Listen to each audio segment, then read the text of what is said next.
ചെറിയ കുട്ടികളുമായി ഹറമിലെത്തുന്നവർ അവരെയും കൊണ്ട് നടക്കാൻ ഏറെ പ്രയാസപ്പെടാറുണ്ട്. അവർക്കായി 2 ചിൽഡ്രൻസ് നഴ്സറികൾ ആണ് ഹറമിൽ ഒരുക്കിയിട്ടുള്ളത്. മസ്ജിദുൽ ഹറമിലെ 3ാം എക്സ്പാൻഷൻ നടക്കുന്ന ഭാഗത്തുള്ള ഹറം എമർജൻസി ഹോസ്പിറ്റലിന്റെ തൊട്ടടുത്ത് നിന്ന് എസ്കലേറ്റർ കയറിയാൽ ഫസ്റ്റ് ഫ്ലോറിലാണ് കുട്ടികൾക്കുള്ള വിപുലമായ സൗകര്യങ്ങൾ ഒരുക്കിയിട്ടുള്ളത്.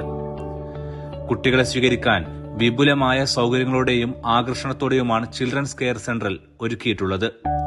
1 മുതൽ 10 വയസ്സുവരെയുള്ള പെൺകുട്ടികൾക്കും 1 മുതൽ 8 വയസ്സ് പ്രായമായ ആൺകുട്ടികൾക്കുമാണ് പ്രവേശനം. ഐഡന്റിറ്റി കാർഡ്, ഇക്കാമ, പാസ്പോർട്ട് ഏതെങ്കിലും ഒന്ന് നൽകിയാൽ പ്രവേശനം അനുവദിക്കും. ഒരു ദിവസം 1500 കുട്ടികളെ സ്വീകരിക്കാൻ സെന്ററിന് ശേഷിയുണ്ട്. ബിരുദന്മാരായ കുട്ടികൾക്ക് തുറക്കാനാവാത്ത ഡിജിറ്റൽ സ്മാർട്ട് ഡോറുകളാണ് സെന്ററിന്റെ ഏറ്റവും വലിയ പ്രത്യേകത.